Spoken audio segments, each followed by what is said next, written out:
You know, usually when we talk about a medical diagnosis, there is this really comforting expectation of precision. It's almost like engineering. Right, yeah. It's binary. Like, you break your arm, the x-ray shows that jagged white line right across the bone, and the doctor just points at the screen and says, there it is, that's the problem. Exactly. It's clean, it's visible, and it's deeply reassuring because, well, if you can see it, you can fix it. We absolutely love things that fit neatly into categories. It makes sense to us. We really do. Yeah.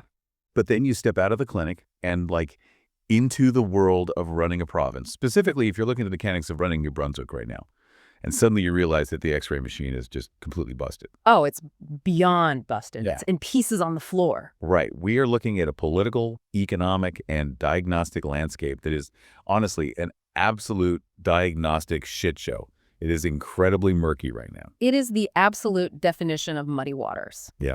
You have this situation where literally every single crisis is bleeding into the next one. Like, you can't look at healthcare without looking at the debt. And you can't look at the debt without looking at the civil service. Mm-hmm. And you can't look at any of it without stumbling into this massive cultural and linguistic fault line. Which is exactly what we are going to untangle today. Welcome to the New Brunswick Policast, a weekly breakdown of the political stories in New Brunswick. It's Friday, June 19th, 2026. And today, we are unpacking the absolute whirlwind of stories that hit the province between June 13th and today. Yes, we have a massively packed conversation ahead for you. We are looking at extreme healthcare friction where the system is failing at literally both the start and the end of life. It's grim. It is. We are peering over the edge of a literal $6 billion fiscal cliff. We're dissecting linguistic battles that are currently tearing a political party in half. And because it's New Brunswick, we even have a literal toxic chemical spill on a major highway to talk about. It is a really heavy, complex week. And we have to emphasize right out of the gate that we can only connect these dots, we can only see the underlying patterns here, thanks to the tireless, boots-on-the-ground work of the incredibly talented New Brunswick journalists and media organizations. 100%. They are the ones actually digging through the court documents, pressing the politicians, and finding these stories. Their reporting is the foundation of everything we do here. Yeah. Now, just a quick note for you listening before we get into the main arteries of this week's news. There is a ton of dense legislative review happening in the background right now. Oh, yeah, the really dry stuff. Exactly. So we've released some extra audio in our feed featuring an extended discussion on the review of the Right to Information and Protection of Privacy Act that was released back on June 12th. And if you are an absolute glutton for bureaucratic punishment and want to really understand the plumbing of the province, there's another special extra audio file in the feed discussing the Auditor General's report that came out on June 2nd, 2026. I highly recommend both if you want the deep background on how the government's internal gears are just grinding against each other. So true. Okay, let's get into the mess. All of these systemic issues, they usually start with a grand political promise before they hit the friction of reality. And there is no bigger promise in this province right now than the healthcare checkup. We need to look at the big picture, which is the attachment rate. That is the holy grail metric of New Brunswick politics. It really is. Yeah. Andrew Waugh over at Brunswick News has been relentlessly tracking the Holt government's signature campaign promise. The promise to get most New Brunswickers attached to a primary care physician by 2028. It is the defining promise, the absolute metric by which this administration will likely survive or fail. Right. But the actual numbers on the ground, they are moving backward. Let's look at the data. Attachment to a primary care provider actually fell to 73% at the end of last year. Wait, down to 73. 73%. Think about that. It was at 77% in 2024. And the target for 2025 was supposed to be 79%. We are going in the exact wrong direction. Yeah. Over a quarter of the population is essentially flying blind when it comes to preventative care. What is genuinely fascinating here is the massive delta between the political spin and the statistical reality. Premier Susan Holt is vehemently arguing that the data just hasn't caught up to the reality on the ground yet. Yeah, the classic lag argument. Exactly. Her argument rests on a couple of key pillars. First, she points to a brand new doctor's contract that only kicked in on April 1st, 2026. This contract theoretically changes the incentive structures for taking on new patients. Okay. And second, she is citing a record net new doctor recruitment number. Essentially, the government's stance is, well, the pipeline is completely full of talent, the valve is open, the water just hasn't reached the faucet yet. But the opposition is absolutely not buying that plumbing analogy. Interim PC leader Glenn Savoy came out swinging in the legislature, and he accused the premier of toxic positivity. Ouch. Toxic positivity. Which, honestly, is a devastatingly accurate phrase for how politics often feels right now. He is basically saying, you can't just stand at a podium, smile, and point to a theoretical spreadsheet of future data when 27% of the province is sitting by the phone hoping they don't discover a lump because they literally have no one to call. And that immense crushing political pressure is exactly why the government is executing some really drastic, almost frantic structural moves right now. They're trying to regain control of the narrative and the system. Yeah. Which brings us to the massive restructuring of NB HealthLink. Jacques Poitras at CBC News reported that the province is abruptly terminating its contract with Medavie Health Services for the NB HealthLink program. This is such a wild pivot.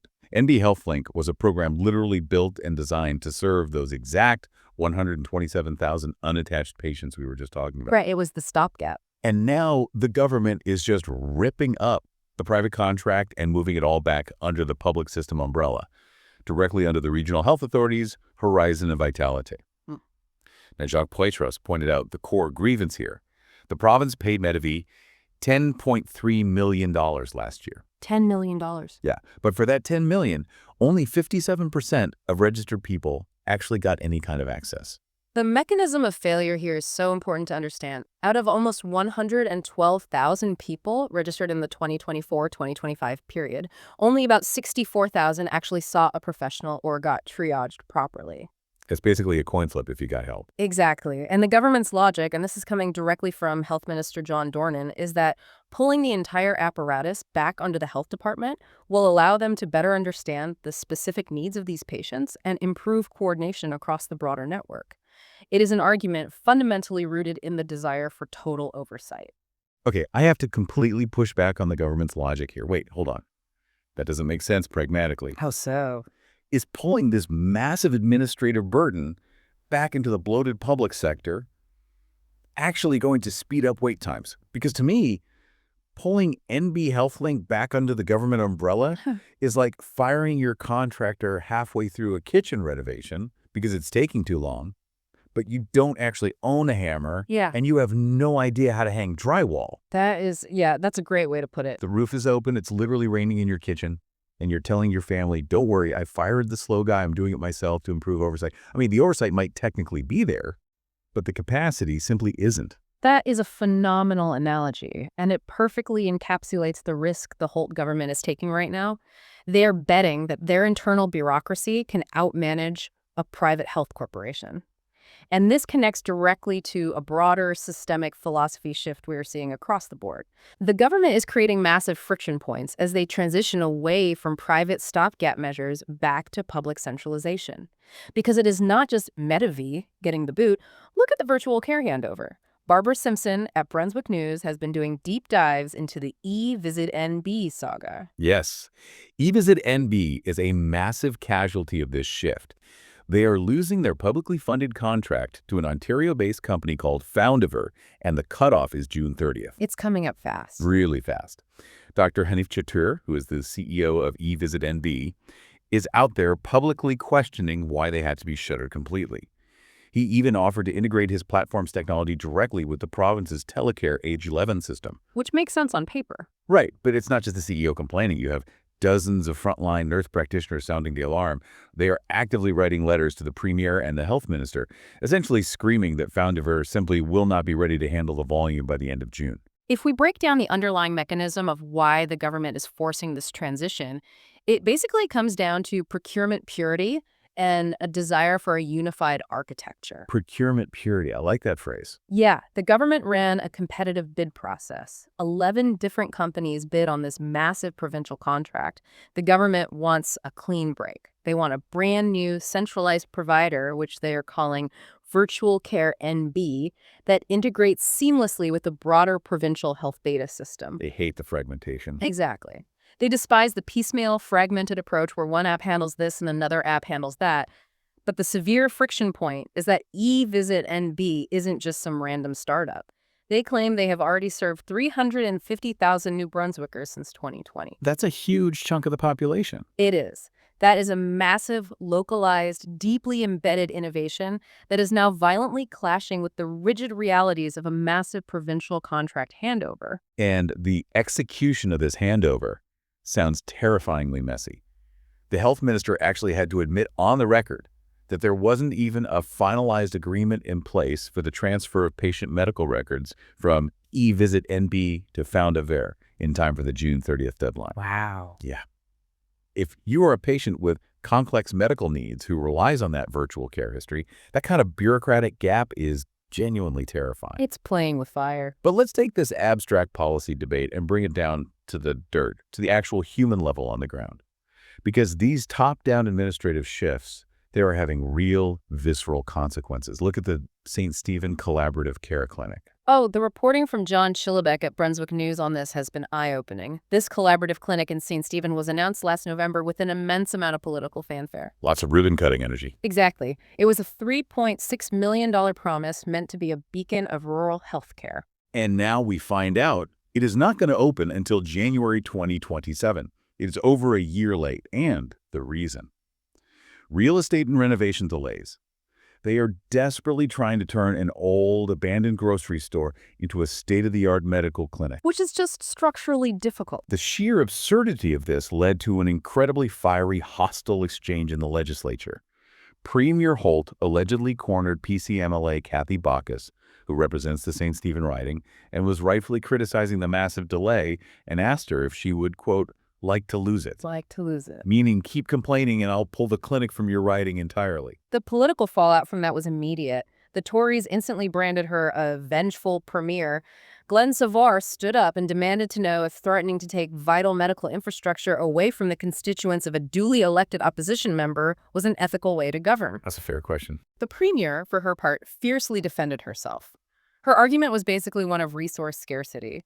She said there is a very long list of communities like Miramichi and Fredericton that are begging for those physician resources. So if the member from St. Stephen isn't interested in being cooperative, the government can easily deploy those assets elsewhere. Which is just a brutal political flex. Yeah. But outgoing Green Party leader David Kuhn actually cut through the political theater and pointed out the actual underlying systemic absurdity here. He asked why Horizon Health is spending so much time, energy, and millions of dollars renovating a dilapidated grocery store when there is existing, perfectly usable space at the actual Charlotte County Hospital. Exactly. It's an obsession with bricks and mortar, with cutting a ribbon on a new building, rather than just efficiently deploying doctors and nurses into existing infrastructure. It's maddening. But if you think a delayed grocery store clinic is bad, the situation in the maternity wards is where the system completely breaks down into something out of a developing nation. Brunswick News has been tracking the catastrophic collapse of services at the Upper River Valley Hospital in Waterville. Maternity services there have been suspended. Again. And it's a cyclical nightmare caused by chronic, critical staffing shortages. Right. And the human cost of that diversion protocol is just staggering. We are talking about forcing pregnant women in active labor to drive an hour or more down the highway to find an open bed. Staggering doesn't even cover it. We have expectant mothers literally giving birth on the side of the asphalt. A woman named Mariah Jackson gave birth on the shoulder of the Trans-Canada Highway. Another mother, Lauren Atkinson, gave birth on the concrete sidewalk in the Fredericton Hospital parking lot, and her husband had to deliver the baby right there. Wait, on the sidewalk? On the sidewalk. It is so dangerous that Horizon Health has actually issued updated guidance, officially warning mothers not to attempt the drive to Fredericton if it feels unsafe. Their official medical advice is now, just call 911 or go to the nearest emergency room, even if that ER does not have full obstetrics capabilities. I read that and reacted with raw, genuine disbelief. I mean, we were talking about roadside births in 2026 in a G7 country. How in the hell is this our reality? It proves that the rural health safety net is hanging by an absolute thread. It is an illusion of a system. The mechanism is terrifyingly simple. When one single piece falls, like a highly specialized emergency C-section nurse calling in sick or retiring, the whole geographic region's capability to safely deliver a child collapses instantly. There's no backup. There is zero redundancy. And the truly grim reality is that it is not just the beginning of life that is feeling this brutal squeeze. The system is collapsing at the end of life, too. Right. Let's pivot to senior care, which is equally bleak.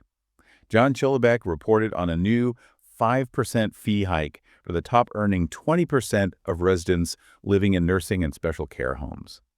This hike takes effect on July 1st. Just around the corner. Yeah, we are talking about a sudden jump of up to $172 a month extra for these elderly residents. And context is everything here. This is the first significant fee hike in a decade. Advocates like Cecile Casista, who fights tooth and nail for seniors, was completely blindsided. She actually sits on a government advisory committee for long-term care and says the government never even breathed a word of this to them. They just dropped it on them. The government's defense is entirely mathematical.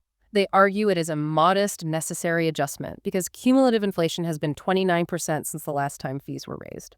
Furthermore, they stress that it only affects the highest income brackets, theoretically protecting the poorest seniors. But the math doesn't account for human panic. And to make it worse, the government is officially indexing these fees to inflation starting in 2027. This means automatic, baked-in increases every single year. It's terrifying for people on fixed incomes. Casista shared a story of one gentleman who is so terrified of these rising costs that he is packing up, moving out of his specialized care home, and plans to rent an $800 apartment he found online, which we all know is a terrible, dangerous idea for a senior needing care, especially once you factor in the soaring costs of heat, lights, and groceries. But people are desperate. The financial squeeze is forcing irrational survival choices. It really is. And just to tie off this block on how the system is fraying at every possible edge, Oliver Pearson at CBC News reports that the province is completely slashing public large animal vet services. Premier Holt is trying to assuage the panic of farmers by promising that private veterinarians will step up and commit to providing emergency services 24/7. Her exact pitch is that no matter where you are in the province, if a cow or a horse is in medical distress at 2 a.m. in the deep northeast, a private vet will be mandated to show up. But the union representing the public vets, which is PIPSC, is calling complete bullshit on this fantasy. They are waving massive red flags, pointing out the brutal economic reality. Private vets simply do not want the massive financial and logistical burden of setting up 24/7 mobile emergency networks. Right, there's no money in it. There's no profit margin in it for them at all. In fact, the union says many of these vets are so burned out, they're just looking to leave the province entirely. It is the exact same philosophy we saw with virtual care, just applied to livestock. It is another instance of the government blindly trusting the private sector to seamlessly fill a massive public gap, while the actual frontline workers are screaming that the safety net isn't actually there to catch the fall. So when you look at the totality of these stories, from tearing up the Medivie and eVisitNB contracts, to delaying a clinic, to renovate a grocery store, to the absolute horror of women giving birth on the Trans-Canada Highway, to squeezing seniors for an extra $170 a month, to leaving farmers high and dry in the middle of the night, the overarching theme is undeniable. New Brunswick's healthcare transition is violently chaotic. The system is operating in permanent triage mode. It is. And the uncomfortable truth is that the reason the system is in triage, the reason they are squeezing seniors and slashing public vets is deeply, inextricably connected to our next massive topic. The province is quite simply running out of runway when it comes to the money. Exactly. All of these systemic health failures, the roadside births, the delayed clinics, the torn up contracts, they aren't just isolated administrative errors. They are the symptoms of a province fundamentally barreling toward a financial wall. Which brings us to the fiscal cliff and the sheer cost of just trying to exist in New Brunswick right now. It's getting so expensive. Adam Huris at Brunswick News has been providing extensive coverage of a terrifying new book by economist Richard Salant called New Brunswick's Great Transformation. If you want to understand the macroeconomic forces crushing the province right now, this book is a crucial read. Salant is sounding a massive alarm, warning that the province is actively barreling toward a fiscal cliff. He points directly to the Holt government's latest budget, which explicitly plans to add a staggering $6 billion to the provincial debt over the next 3 years. $6 billion. That breaks down to roughly $1.9 billion of new debt being piled on annually. $6 billion in a province of barely 800,000 people. That is nuts. Salant is urgently calling for a massive structural expenditure review. And he highlights a statistic that absolutely blew my mind. He tracked the growth of the civil service. Oh, this number is wild. The number of civil servants in New Brunswick jumped from 9,254 people in 2019 to 15,653 people in 2025. And here's the kicker. That massive number completely excludes education and healthcare workers. Right, so that's not nurses or teachers. Exactly. That is just the core provincial administration ballooning by over 6,000 people in 6 years. It is a staggering expansion of bureaucracy, and this leads to what Salent calls his central paradox. He argues that New Brunswick currently suffers from happy people problems. Happy people problems. Yeah, let me explain what he means by that. Following the pandemic, the province experienced an unprecedented, explosive population surge. We added roughly 79,000 new residents in a matter of years, which is more growth than the province saw in the previous 4 decades combined. Right. Everyone moved here. Now, the happy part of the problem is that you suddenly have more people to fill vacant jobs, start businesses, and theoretically pay income taxes. But the problem part is that 79,000 new people instantly require massive, incredibly expensive infrastructure. You have to build new schools, pave new roads, and staff new hospitals. Which we clearly aren't doing fast enough. Exactly. Salent's core thesis is that the government desperately needs to free up fiscal space to pay for this housing and healthcare infrastructure without utterly bankrupting the future generations who will inherit this $6 billion debt bomb. He draws a very sharp distinction, arguing that while the province might technically have the credit rating to borrow safely right now, that is absolutely not the same thing as borrowing strategically for the long term. But hold on, because here's where the narrative completely flips on its head and causes total whiplash. That massive population growth Salent is worried about paying for. It just slammed into a brick wall. Adam Huraz also reported this week that for the first time in 20 solid years, New Brunswick's population actually dropped. Yeah, it completely reversed. And it didn't just blip. It dropped for 3 consecutive quarters. We are officially down 886 people in the most recent data set. And the mechanism behind this sudden demographic reversal is entirely artificial. It is a direct, intended result of heavy-handed federal immigration caps imposed by Ottawa. The federal government placed strict caps on permanent resident admissions, and more drastically, they are actively scaling back the number of temporary residents by 43%. So New Brunswick went from gaining a record-shattering 22,000 people a year to suddenly bleeding population. Okay, I have to stop and push back on the economic panic here. Wait. We literally just spent the last 3 agonizing years in this province panicking about having too much rapid growth.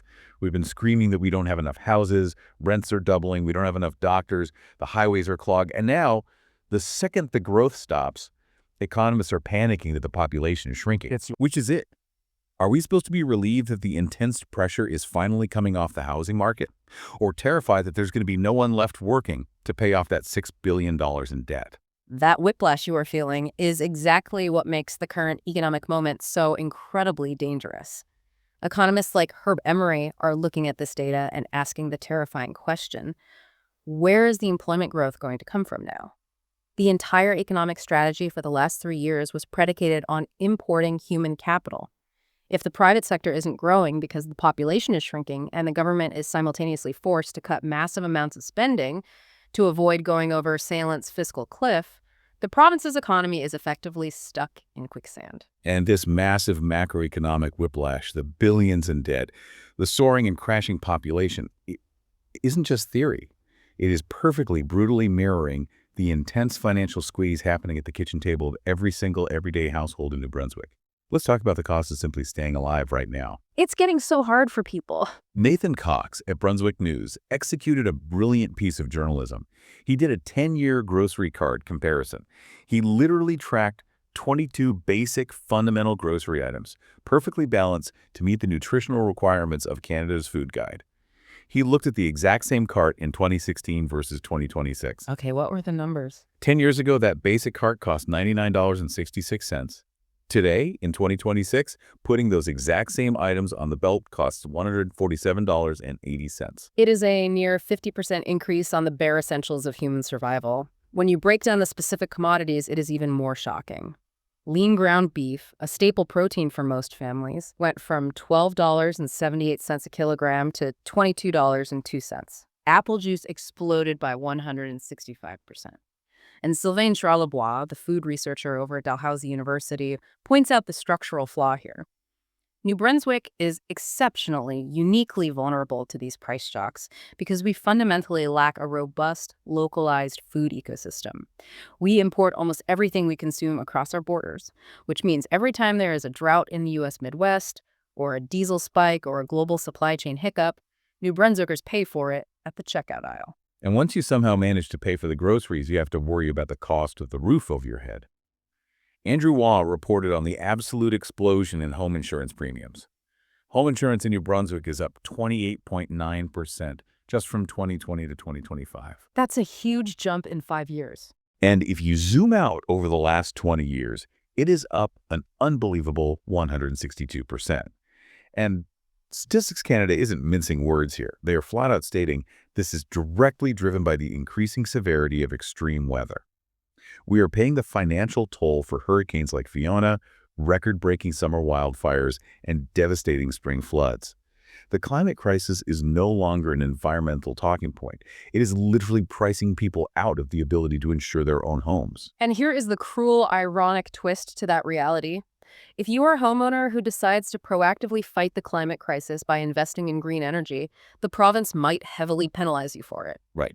Erica Butler at CBC News did a deep dive into NB Power's deeply controversial proposal to implement a brand new solar demand charge. They want a tack on a fee of $13 per kilowatt applied specifically to a solar customer's peak power usage during the month.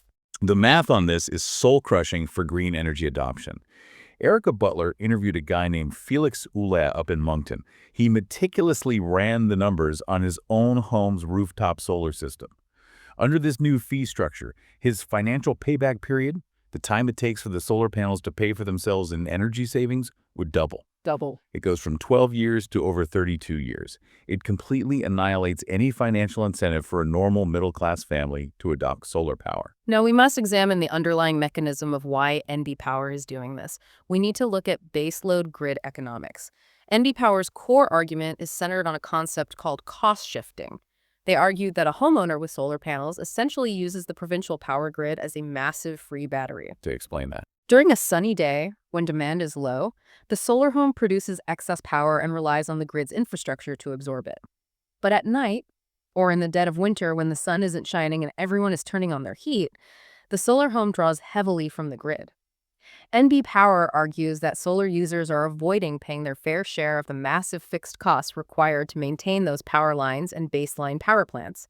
Therefore, if solar users don't pay this new fee, regular non-solar users end up subsidizing the grid maintenance for the wealthy people who can afford panels. Right, that is the utilities math. But the solar industry's counter-argument is fierce, and they have historical precedent on their side. They point out that this exact same cost-shifting argument and this exact same punitive demand charge was attempted by Nova Scotia Power back in 2022. I remember that. And the public outrage in Nova Scotia was so instantaneous and so politically toxic that the Premier of Nova Scotia had to step in and aggressively crush the policy within a matter of days. In New Brunswick, however, the political landscape is different. The Holt government is claiming they respect the independence of the Energy and Utilities Board and will not intervene in the regulatory process to stop the fee, even though the Premier technically claims she supports the growth of the solar industry. It's a massive contradiction. It really is. So tying all these economic threads together, you have a provincial government barreling toward $6 billion in debt, while their primary engine of economic growth, immigration, has been shut off by the feds. And at the exact same time, the citizens of the province are drowning. Groceries are up 50%, home insurance is skyrocketing due to climate disasters, and if you try to put a solar panel on your roof to save a few bucks, the power monopoly hits you with a fee that makes it financially ruinous. It is a perfect claustrophobic storm of affordability issues. The money is running out everywhere, from the provincial treasury down to the kitchen table, which naturally begs the most dangerous question in politics. If everything is this tight and the systems are failing, who is actually managing all of this? Who is truly steering the ship? That question brings us directly to the dark heart of how government actually functions. We need to talk about bureaucracy, accountability, and the unelected powers that run New Brunswick. This is where it gets really interesting. Earlier, we talked about Richard Salen pointing out that the core civil service exploded by over 6,000 people in 6 years. Andrew Waugh at Brunswick News had a truly fascinating paradigm-shifting piece on former PC Cabinet Minister Dorothy Shepherd, who is now publicly calling out the immense shadowy power of these unelected bureaucrats. And Shepard's outrage isn't theoretical. It stems from profound human tragedy. Her comments follow two incredibly dark, damning reports released by the province's child and youth advocate, Kelly Lamrock. Lamrock investigated the deaths of two highly vulnerable individuals. Yeah, Bobby and Alice. Right. The first was a teenager given the pseudonym Bobby, who suffered a fatal drug overdose in a squalid flophouse after facing endless, callous bureaucratic runarounds from the Department of Social Development. The second was a senior named Alice, who was allowed to wander away from her specialized care home 12 separate times, eventually wandering away to her death. Lamrock's reports didn't blame lack of funding. He explicitly blamed bureaucratic failings. In Bobby's case, the details are sickening. Lamrock found that social workers within the department treated life-saving housing programs like a dragon guarding a treasure hoard. They purposefully created barriers. At one point, they literally lost this suicidal teenager's file for 2 entire months. 2 months. It's unconscionable. Dorothy Shepard, who used to be the minister in charge of that exact department, read Lamrock's report and absolutely went off. She is publicly declaring war on what she calls civil service fiefdoms. Shepard is pulling back the curtain on a deeply systemic structural disease within the government. To understand her point, you have to understand the structure of the New Brunswick Public Service, which is divided into Part 1, the core departments, Part 2, the education system, and Part 3, the health system. Okay. Shepard is saying that senior managers deeply embedded inside Part 1 have accumulated extraordinary unchecked power. They make massive logistical decisions that directly affect the political survival of the elected officials. Yet these bureaucrats never face the voters, they never face public scrutiny, and they are almost impossible to fire. They're untouchable. Exactly. Furthermore, Shepard points out a unique New Brunswick phenomenon. Because the province has experienced a long, volatile string of one-term governments over the last decade, the senior bureaucracy has evolved. They have learned that they don't actually have to follow the orders of the politician. Wait, really? Yeah, if a minister gives a directive that the bureaucracy disagrees with, the civil servants simply delay it, commission endless studies, protect their departmental fiefdoms, and just wait for the next election to wipe the politician out. Shepard explicitly quoted former Premier Bernard Lord to hammer her point home. She said, quote, "Never abdicate the responsibility of spending taxpayer money to someone who's not elected. It is a chilling realization that the people we vote for might just be figureheads fighting a shadow government of middle managers." It changes how you view every political promise. And if you want a perfect, literal example of how bureaucratic opacity actively puts the public in mortal danger, we have to talk about the toxic spill in Fredericton. Aidan Cox at CBC News broke this investigation wide open, and it is infuriating. Yes, the catastrophic XL plating and machining chemical spill. The physical reality of the spill is bad enough. A broken plastic tote on the back of a transport truck ruptured, and it leaked 900 liters of a glowing bright yellow substance across 14 kilometers of the Vanier Highway and the Trans-Canada Highway. But the real scandal is the timeline and the cover-up. CBC News obtained internal government documents that are absolutely damning for the Department of Environment. The internal emails prove, undeniably, that officials inside the department knew exactly what that bright yellow chemical was by 1 p.m. on March 6th. By 1 p.m. They had the lab result. They knew it was hexavalent chromium. For context, hexavalent chromium is a highly toxic, severely carcinogenic compound. It is literally on the Canadian Environmental Protection Act's registry of strictly controlled toxic substances. It's the Erin Brockovich chemical. It causes cancer. Yeah. And the bureaucrats knew they had 900 liters of it smeared across a major highway at 1 p.m. But they deliberately chose to wait until 4 p.m. the next day to issue a public warning explicitly naming hexavalent chromium. 27 hours later. They allowed innocent citizens to drive their cars through a massive slick of a known carcinogen, splashing it up onto their tires and undercarriages for a full day and a half before telling the truth. It is the exact equivalent of a restaurant manager knowing there is deadly E. coli in the salad bar, but deciding to wait until the end of the Friday night dinner rush to tell the customers because they don't want to cause a panic in the dining room. Optics. Right. When pressed, the department spokesperson gave a classic bureaucratic non-answer, claiming that information evolves rapidly during a crisis. Why? But they had the lab results. The information wasn't evolving, their PR strategy was. It perfectly illustrates the dangerous bureaucratic instinct to manage the public message and protect the department's reputation rather than immediately acting to protect the physical safety of the public. It is the exact toxic culture Dorothy Shepard was warning us about. And we are seeing this exact same friction, this government obsession with protecting its own image, playing out aggressively in the labor courts, too. Barbara Simpson at Brunswick News reported on the government's relentless legal war against CUPE, Local 2745. Right. CUPE Local 2745 is the union that represents the thousands of educational and clerical workers who keep the schools and libraries running. The background here is that the Provincial Labor Board officially found the province guilty of bad faith bargaining last year. The government was caught hiding critical information about staffing changes and impending layoffs for library workers during negotiations. Which is illegal. Right. The Labor Board ordered the province to rescind those layoffs. Now, the logical thing to do would be to take the loss and move on. In fact, the government recently signed a brand new comprehensive collective agreement with this exact union. The peace pipe was theoretically smoked. But the government just couldn't let it go. No. The government's lawyers went into the Court of Appeal and explicitly stated they are proceeding full force with a judicial review to overturn that original Labor Board decision. And why are they spending endless taxpayer dollars fighting a resolved issue?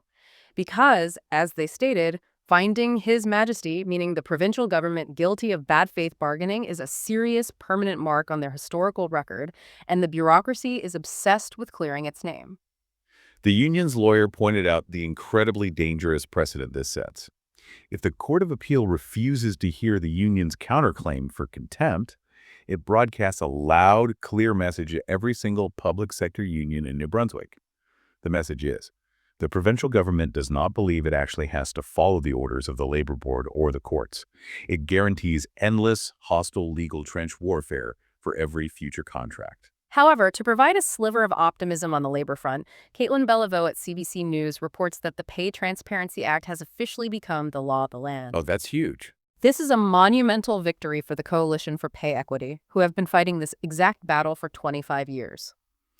The mechanism of the law is strict. It forces any company operating in New Brunswick with 50 or more employees to publicly post the salary range on all public job postings.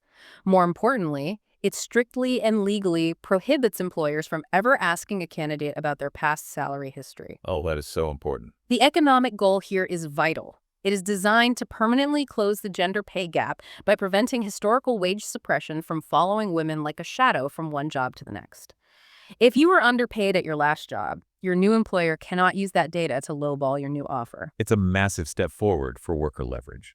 But looking at the broader picture of how this province is run, the tension is undeniable. You have a massive, unelected bureaucracy that loses the files of suicidal teens, hides carcinogenic spills to manage PR, and spends taxpayer money fighting unions in court just to protect the pride of His Majesty. The mechanics of government are grinding gears at every level. But if the administrative machinery of the province is failing, the underlying cultural and linguistic foundation of New Brunswick feels like it is undergoing a massive seismic shift. That brings us to one of the most volatile forces in New Brunswick politics. Yeah. We need to talk about the language fault lines and the identity crisis currently ripping the Progressive Conservative Party apart. Let's start by taking the temperature of the culture right now. Okay. Radio-Canada journalists Charles-Étienne Drouin, Pierre-Philippe Leblanc, and Rael Fredette have been covering the ongoing official languages consultations happening across the province. They covered the public consultation stops in Grand Sault and Caraquet, and the level of existential anxiety in those rooms is absolutely palpable. You have to understand the historical context of the Acadians' struggle to preserve their language to grasp why the rhetoric is so intense. It's deep-rooted. Caraquet Mayor Bernard Thériault stood up and was incredibly historically blunt. He described the current state of bilingualism in the province as the fear of having fear. He warned the room that maintaining the current status quo is a death sentence for the culture. He stated that the French language will degrade, and he gave the province a terrifyingly specific deadline. He believes they have exactly one generation left before the linguistic assimilation into English becomes completely irrecoverable. He literally invoked the ghost of Louisiana. He compared the potential future of Acadians in New Brunswick to the Cajuns down south, warning of a future where the French language is reduced to mere folklore, a gimmick for tourists, instead of a living, breathing language used in commerce and government. It's a stark warning. To stop this, he is demanding the creation of a specific, incredibly powerful ministry for official languages, alongside a dedicated ministry for Northern economic development. And it is crucial to understand that this macro-level cultural anxiety, this fear of assimilation, connects directly and violently to highly specific micro-level policy fights occurring every day. Andrew Waugh at Brunswick News covered a ruling that perfectly illustrates this friction: the NB Liquor Agency Stores decision. Right. The province's official languages commissioner, Shirley McLean, dropped a massive ruling. She declared that all 92 AMBL agency stores must provide fully bilingual service. Now, for those who don't know, agency stores are the private, independent franchises set up inside rural grocery stores and convenience stores that sell liquor on behalf of the government. They're everywhere in rural areas. Yeah, and this new ruling completely reverses a previous 2015 decision that essentially let these private stores off the hook because they were viewed as mere third-party intermediaries. The origin of this ruling is where the story becomes intensely political. This entire province-wide mandate stems from a single, isolated complaint filed by an Acadian language rights activist named Matthew Cassie. Cassie walked into a Circle K Irving convenience store in Saint-Antoine-de-Kent. Now, Saint-Antoine is a community that is overwhelmingly over 80% Francophone. Cassie asked the clerk for service in French, and the clerk allegedly replied, "We only speak English." In an 80% Francophone town. Right. So Cassie utilized the legal mechanisms available to him and filed a formal complaint. His core legal argument was brilliant in its simplicity. He argued that Crown corporations like NB Liquor are strictly subject to the Official Languages Act, and therefore these private convenience stores are acting as direct agents of the Crown to generate government profit. So they must obey the same linguistic laws as a government building. Okay, so Commissioner McLean reviews the law, agrees entirely with Cassie, and now AMBL has to somehow figure out how to force 92 independent convenience store owners to hire bilingual staff in the middle of a labor shortage. Which is going to be tough. Very tough. But here is where the story elevates from a bureaucratic headache into an absolute Shakespearean political tragedy. This exact linguistic tension and the involvement of this specific activist, Matthew Cassie, is currently acting as a wedge, splitting the entire progressive Conservative Party leadership race perfectly in half. It's wild how these things escalate. François Gravel and Alexandre Boudreau at Acadie Nouvelle, along with Jacques Poitras at CBC News, have been documenting this incredible political schism. Let's lay out the chessboard here. The race to replace outgoing leader Blaine Higgs is essentially a dead heat between two men, former cabinet minister Daniel Allain and current MLA Don Monahan. The caucus is completely fractured. Allain has the backing of 7 MLAs. Monahan has the backing of 6. That's right down the middle. The historical heavyweights are divided too. Former Premier Blaine Higgs is publicly throwing his weight behind Monahan, while former Premier David Alward is heavily backing Allain. It is a massive proxy war for the soul of the conservative movement. And the entire controversy, the epicenter of the anger, centers squarely on Daniel Allain. Why? Because years ago, when Allain served as the Minister of Local Government, he hired Matthew Cassie, the exact same activist who just filed the explosive NB liquor complaint, and employed him for 18 months. Now, we must analyze this strictly impartially, looking only at the political mechanics. The undeniable fact on the ground is that Daniel Allain is taking severe coordinated heat from the powerful Anglophone wing of the PC party base, simply because of his past association with Casey. To a certain segment of Anglophone voters, Casey is viewed as an extremist whose actions place impossible, ruinous financial burdens on small, private rural businesses just trying to sell gas and beer. Yeah. The pressure on Allain became so intense that his campaign panicked and was forced to issue a formal, written statement distancing himself from his former employee. And crucially, he issued this defensive statement in English only, stating he has not had any relationship with Casey since his time in government. Which triggered an immediate massive backlash on the Francophone side. François Gravel at Acadie Nouvelle penned a blistering, scathing editorial about this exact dynamic. He asked a rhetorical but devastating question.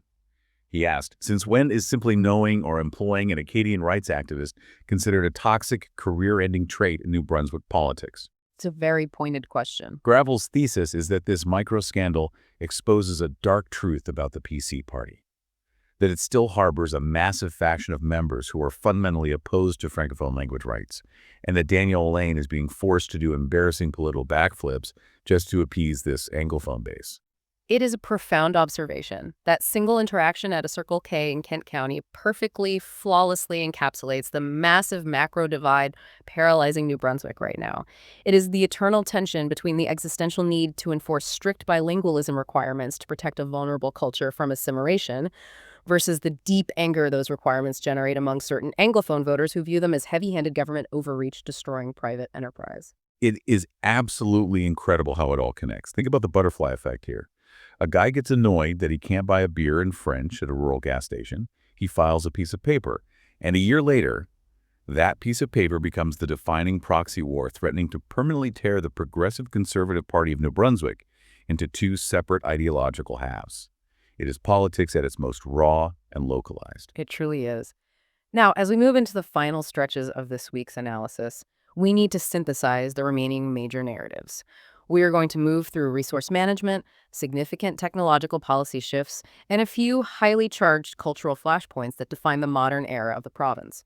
Let's begin with the energy and mining sector, because the geopolitical map is shifting in New Brunswick's favor. Yes, Paige Woodard at Brunswick News filed a massive report on a proposed potash mine that could reshape the southern economy. A company called Atlantic Potash Millstream Corp is currently exploring a massive site near Sussex. And the numbers they are projecting are staggering. They estimate a deposit sitting there of roughly 52 million tons of potash. What makes this story so fascinating isn't just the mineral itself, but the geography. When you think of potash in Canada, you immediately think of Saskatchewan, which is the undisputed world leader. But Saskatchewan is landlocked. They have to mine the potash, load it onto trains, and ship it thousands of agonizing, expensive kilometers across the continent to reach a port. Right, which eats into profits. The proposed Sussex site, however, is located a mere 70 kilometers from the deep-water port of St. John. Economist Aaron Weir looked at these logistics and pointed out that this geographic reality gives New Brunswick a massive, overwhelming competitive advantage to ship the fertilizer directly overseas to hungry agricultural markets like Brazil. They estimate this proximity to the ocean translates to a pure savings of roughly $75 a ton just in eliminated transportation costs. It's an economic game changer. The developers believe the mine could be fully operational in 5 to 7 years, injecting over 250 high-paying jobs into the Sussex region. But while the mining sector is looking aggressively toward the future, the nuclear sector just slammed on the brakes. Hard breaks. Alexandre Boudreau at Acadie Nouvelle reported a bombshell policy shift. EnergyNB has formally dropped small modular reactors, SMRs, from their long-term base plan for the province's energy future. This represents a colossal ideological and strategic shift. The previous progressive conservative government under Blaine Higgs bet heavily on nuclear technology. They aggressively pushed the narrative that SMRs were the silver bullet for the province's energy needs. But EnergyNB CEO Lori Clark stood up and injected a dose of cold, hard economic reality into the debate. She stated that under the strict rules of the Electricity Act, the utility is legally bound to pursue the absolute least costly options for ratepayers. And according to their latest internal modeling, small modular reactors are simply no longer the cheapest option on the table. The math no longer supports the political dream. Wait, so is nuclear power completely dead in the water in New Brunswick? Are they walking away entirely? Not entirely dead, but Clark executed a brilliant, cunning bureaucratic pivot here. She made it abundantly clear that any future development of nuclear plants will have to be a direct, explicit political decision mandated by the whole government, not an economic decision justified by the utility. Oh, I see. Basically, EnergyNB is aggressively washing its hands of the massive financial risk. They are looking at the politicians and saying, if you want the shiny new reactors for the jobs and the supply chain prestige, you have to formally mandate it and own the political fallout of the cost. We won't provide the economic cover for you anymore. That is masterclass level self-preservation by a crown corporation.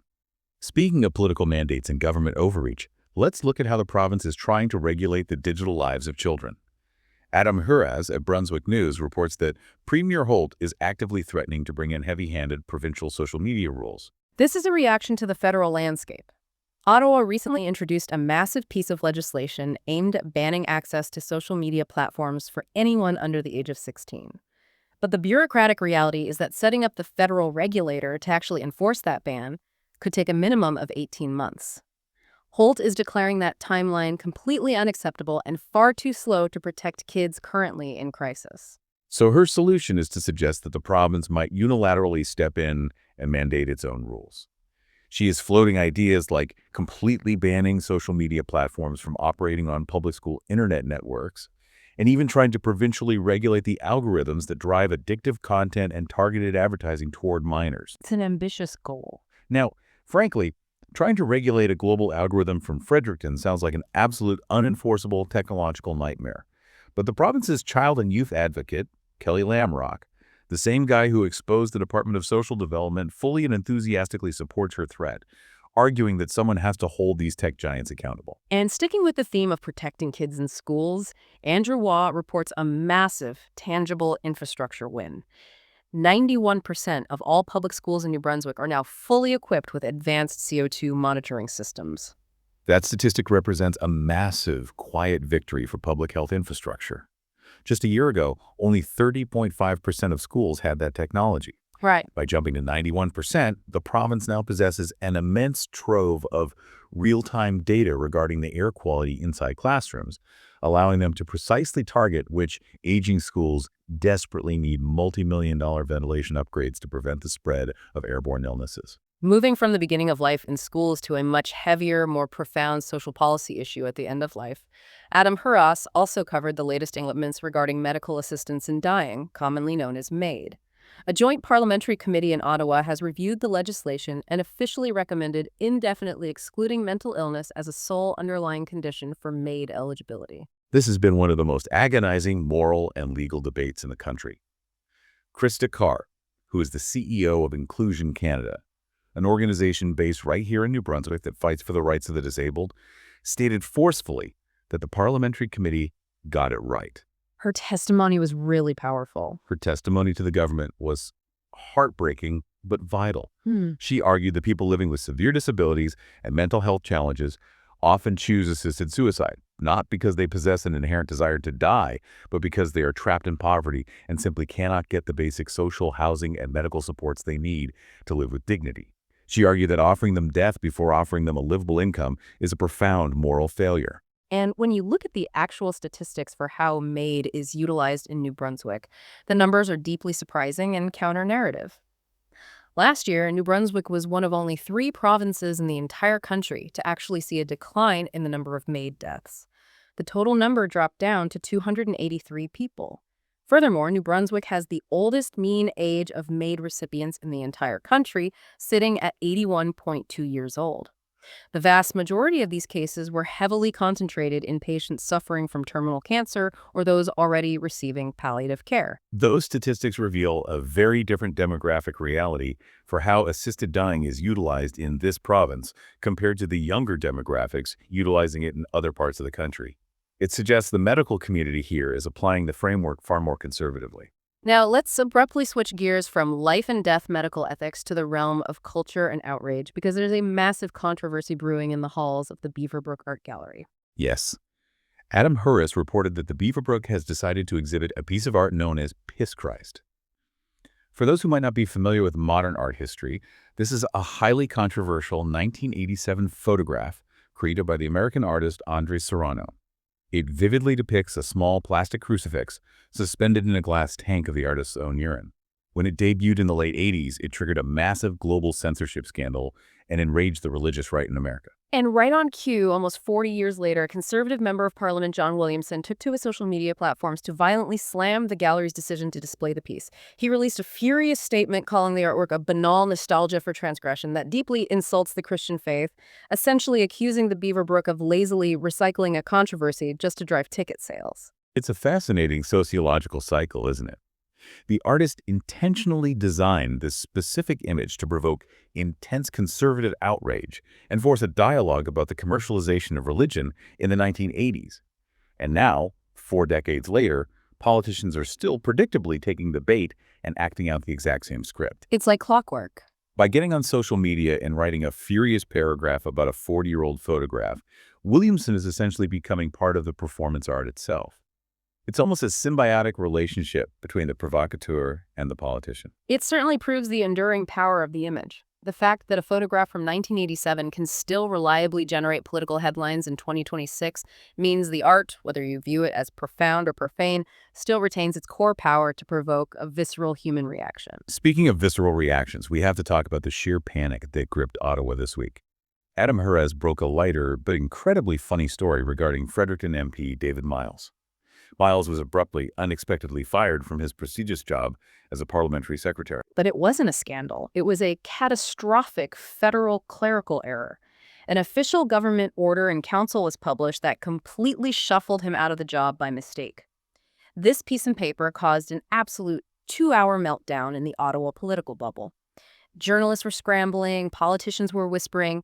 Everyone was convinced a massive surprise cabinet shuffle was underway. Until the government sheepishly realized that a bureaucrat just messed up the paperwork. They had to scramble, draft a brand new order in council, and officially hire him back 2 hours later. Miles gave a great quote to the press, laughing and saying, "I was a bit worried for a second." Just a classic, terrifying reminder that your career can end instantly because someone hit the wrong button on a PDF. It's terrifying. Okay, let's execute some rapid transitions to close out the specific news files before we look at the big picture. Sean Cunningham at Brunswick News reports that the local municipality of Lakeland Ridges is actively stepping in to try and lease the closed North Lakes Provincial Park. The province abruptly shut the park down due to budget cuts, and the locals are desperately trying to take on the liability just to save their community beach for the summer. And shifting to the political landscape, Katharina Boucher at Radio Canada filed a report confirming that David Coon is officially stepping down as the leader of the Green Party. He presided over his final annual general meeting this past weekend, marking the end of an era. The party will convene to choose a new leader on December 5th. Coon has been the undisputed face, voice, and strategic mind of that party for 14 years. It represents a massive, fundamental shift in the tectonic plates of the provincial legislature. Who takes over that mantle will define the environmental left to the next decade. Finally, on a deeply somber note, John Schillebeck reported on the passing of a true giant of New Brunswick politics. Marilyn Crenholm Council has passed away at the age of 92. Giant is the correct word. She was a true, unparalleled New Brunswick trailblazer. Consider her resume. She became a medical doctor in an era when it was incredibly rare and difficult for women to enter the field. She then transitioned to politics, serving as an MLA, a powerful cabinet minister, the lieutenant governor of the province, and finally, a Canadian senator. And throughout all those corridors of power, she remained a fierce, relentless, uncompromising champion for early childhood literacy. As Green MLA Megan Mitton noted in her tribute, Crenholm Council was the first woman to ever represent the Tantramar riding. It was an incredible, unmatched life of absolute public service. She literally shaped the province. She really did. So let's take a deep breath and weave all of these massive, disparate threads together for our mega recap. If you step back and look at the totality of everything we have unpacked today, the portrait of New Brunswick in June 2026 is incredibly stark. This is a province caught in the violent, unforgiving friction of transition. Yeah, we are a society struggling so profoundly to build basic healthcare infrastructure that women are literally being forced to give birth on the shoulder of the Trans-Canada Highway. We are staring down the barrel of a devastating $6 billion debt cliff, all while the primary economic engine of population growth has suddenly been shut off by Ottawa. The citizens are fighting a daily, grinding war over the soaring cost of ground beef, the skyrocketing price of home insurance, and punitive fees on solar panels. And at the exact same time, the ruling political class is tearing itself apart over whether a convenience store worker in Kent County speaking French is a threat to the economy or a vital defense of Acadian culture. And underlying every single one of these crises, the debt, the healthcare, the language battles, is the fundamental, terrifying question of control. Who is actually steering the ship through this storm? Is it the elected politicians standing at the podiums making promises? Or is it the massive, deeply entrenched 15,000-strong civil service who actually execute or delay those orders? Which perfectly brings us back to where we started, looking at that broken X-ray machine and that messy diagnostic landscape. We want to leave you with this final provocative thought to chew on this weekend. Go for it. If Dorothy Shepard is right, if the unelected civil service truly holds the ultimate power to protect their bureaucratic fiefdoms, hide toxic spills, fight unions in court, and simply outlast the fleeting careers of the politicians they serve, does it even truly matter who wins the PC leadership proxy war? Does it even matter who wins the next general provincial election? Or are the real life-altering decisions regarding your health care or your taxes being made by people whose names will never, ever appear on a ballot? It is a dark reality to consider, but it is something you need to mull over the next time you step into a voting booth. Indeed, it is the ultimate question of modern democracy. And before we sign off, we must fulfill our most important obligation. We must explicitly thank the journalists and the media organizations whose relentless digging and reporting made this entire conversation and our understanding of the province possible. Their work is the bedrock of accountability. From Brunswick News and the Telegraph Journal, we thank Barbara Simpson, Nathan Cox, Adam Horaz, Andrew Waugh, John Chillibeck, Paige Woodard, and Sean Cunningham. From Acadie Nouvelle, we thank Francois Gravel and Alexandra Boudreau. From CBC News, our immense gratitude to Caitlin Bellevaux, Erica Butler, Oliver Pearson, Jacques Poitras, and Aidan Cox. And from Radio Canada, we thank Charles-Etienne Drouin, Pierre-Philippe Leblanc, Riel Fredette, and Katharina Boucher. Thank you all for your incredible, essential work. And finally, thank you, the listener, for spending your time and joining this edition of the New Brunswick Policast. We will be back to break it all down again. Catch you next week.